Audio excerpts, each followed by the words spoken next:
श्री शिवाय नमस्तुभ्यम। महादेव कहते हैं, किसी के साथ गलत करके अपनी बारी का इंतज़ार जरूर करना, क्योंकि समय के पास हर किसी के कर्मों का हिसाब है। जैसे उबलते पानी में कभी परछाई नहीं दिखती, ठीक उसी प्रकार परेशान मन में समाधान भी नहीं दिखते। शांत होकर देखिए, सभी समस्याओं का हल मिल जाएगा। अगर आपकी खुशी इस बात पर निर्भर करती है कि बाहर क्या हो रहा है, तो आप हमेशा बाहरी परिस्थितियों के गुलाम बने रहेंगे। सत्य की भूख सभी को लगती है, लेकिन जब सत्य परोसा जाता है तो बहुत कम लोगों को इसका स्वाद अच्छा लगता है। आँख में पड़ा हुआ तिनका, पैर में चुभा हुआ कांटा और आरोही में भी आग से दबी हुई भयानक होती है। हृदय में छुपा हुआ कपट जिसे कह दिया जाए, वह शब्द होते हैं जिनकी अभिव्यक्ति ना हो पाए, वह अनुभूति, और जिसे चाहकर भी ना कहा जाए, वह होती है मर्यादा। कोई हमारा बुरा करना चाहे तो यह उसके कर्मों में लिखा जाएगा। हम क्यों किसी का बुरा सोचकर अपने कर्म और वक्त दोनों खराब करें। महादेव कहते हैं, जैसा तुम्हारा लक्ष्य होगा वैसा ही तुम्हारा जीवन होगा। जिस देश में हमारा जन्म हुआ है, हमें खुश होकर उसकी सेवा करनी चाहिए, क्योंकि प्रकृति ने हमारे लिए यही लक्ष्य निर्धारित किया है। जो व्यक्ति अपने सामने ऊंचा उद्देश्य रखता है, वह अवश्य ही एक दिन उसे पूर्ण करने में सफल होता है। लेकिन इसके लिए आवश्यक है कि वह अपने लक्ष्य पर तीव्र गति से निरंतर बढ़ता जाए। इसके विपरीत जो व्यक्ति अपने सामने कोई लक्ष्य नहीं रखता, वह जीवन भर केंचुए के समान ही रेंगता रह जाता है। अपने जीवन का एक लक्ष्य बनाओ और उसके बाद अपनी शारीरिक और मानसिक शक्ति उसमें लगा दो। लक्ष्य प्राप्त करने के लिए अपनी समस्त शक्तियों द्वारा परिश्रम करना ही पुरुषार्थ है। लक्ष्य प्राप्त करने के लिए प्रयत्न करें तो कोई वजह नहीं कि निर्धारित समय में अपने लक्ष्य की प्राप्ति ना हो। मनुष्य में केवल शक्तिशाली आकांक्षा और कार्य के प्रति समर्पण होना चाहिए। अपने सामने एक ही लक्ष्य रखना चाहिए। उस लक्ष्य के सिद्ध होने तक दूसरी किसी बात की ओर ध्यान नहीं देना चाहिए। रात दिन सपने तक में उसी की धुन रहे, तभी सफलता मिलती है। कोई कार्य महत्वपूर्ण नहीं होता, महत्वपूर्ण होता है कार्य का उद्देश्य। अपने लक्ष्य को कभी मत भूलो, अन्यथा जो कुछ मिलेगा उसी में संतोष करना पड़ेगा। संसाधन मात्र पर्याप्त नहीं, लक्ष्य भेद भी होना चाहिए।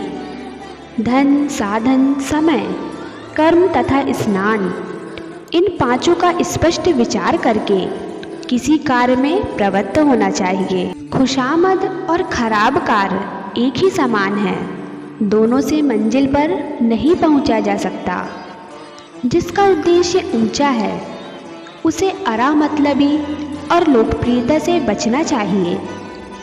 विज्ञान एकत्व को खोजने के सिवा और कुछ नहीं है। जो ही कोई विज्ञानपूर्ण एकता तक पहुंच जाएगा, त्यों ही उसकी प्रगति रुक जाएगी, क्योंकि तब वह अपने लक्ष्य को प्राप्त कर लेगा।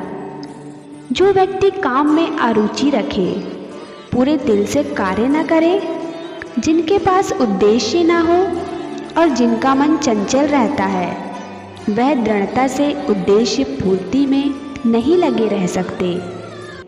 यदि कोई लक्ष्य सामने नहीं है तो भी चलना शुरू करो। दोराहे पर खड़े रहने से क्या लाभ? चलने वाले कहीं न कहीं अवश्य पहुंचते हैं। अपने लक्ष्य से भटको मत, यही सफलता का रहस्य है। अर्जुन बनो, केवल लक्ष्य को देखो। लक्ष्य पूरा करने के लिए अपनी समस्त शक्तियों का परित्याग करना ही पुरुषार्थ है। महान ध्येय महान मस्तिष्क का जनक है। मुसीबतें टूट पड़े, हाल बेहाल हो जाएं, तब भी जो लोग निश्चय से डिगते नहीं और धीरज रखकर चलते हैं, वे ही अपने लक्ष्य तक पहुंचते हैं। महादेव कहते हैं, जो आदमी लक्ष्य पाने का संकल्प उठा लेता है और निष्ठा से कार्य करता है, उसकी सफलता निश्चित है। लक्ष्य को पकड़ने पाने के लिए सहस्त्र बार आगे बढ़ो और यदि असफल हो जाओ फिर भी एक बार नया प्रयास अवश्य करो। महान ध्येय के प्रयत्न में ही आनंद और खुशी है और एक हद तक प्राप्ति की मात्रा भी है। जिसका कोई लक्ष्य नहीं उसका जीवन व्यर्थ है। लक्ष्य निश्चित होते ही आपके कर्म एक यात्रा का रूप ले लेते हैं और फिर आज नहीं तो कल आप अपने लक्ष्य पर पहुंच ही जाते हैं।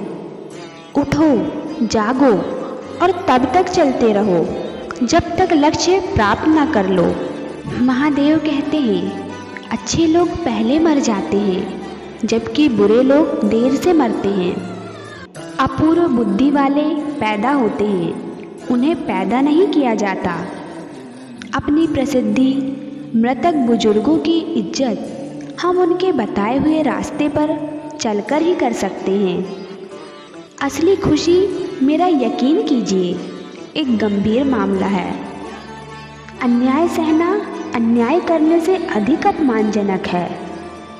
अविद्या से उत्पन्न शक्ति नाशवान है, क्योंकि अविद्या विद्या से बाधित होती है, किंतु विद्या को बाधित करने वाला कुछ भी नहीं है। इस कारण विद्या से उत्पन्न शक्ति अमर है। अपने सुख के दिनों का स्मरण करने से बड़ा दुख कोई और नहीं है। अहिंसा परम धर्म, परम तम, परम ज्ञान और परम पद है। अपमान उन खोटे सिक्कों की भांति होते हैं जो दिए जा सकते हैं लेकिन जिन्हें स्वीकार नहीं किया जा सकता। अगर आपने किसी जरूरतमंद की सेवा की है तो धन्यवाद के पात्र आप नहीं, वह जरूरतमंद व्यक्ति है, क्योंकि उसने आपको सेवा करने का मौका दिया। स्वयं हिंसा का रूप है और सच्ची प्रजातांत्रिक भावना के जन एवं विकास में बहुत बड़ी बाधा भी है। अन्य सद्गुणों के विकास के लिए निर्भयता अनिवार्य है। प्यार और सच्चाई तक पहुंचना निर्भयता के बिना संभव ही नहीं है। अहिंसा की भावना से अनुशासित होकर ही प्राणियों पर अनुशासन करना चाहिए। अनेक को जो एक रखती, भेदों में से जो अभेद ढूंढती, वही अहिंसा है। जंगल के फूल यद्यपि व्यवस्थित नहीं होते, लेकिन उनकी शोभा अपनी ही तरह की होती है। उसके एक एक पौधे में मानो पूरा बगीचा सिमट आता है। सौंदर्य ही नहीं, उसकी खुशबू भी अपने आप में निराली होती है। लोग जीवन में कर्म को महत्व देते हैं, विचारों को नहीं।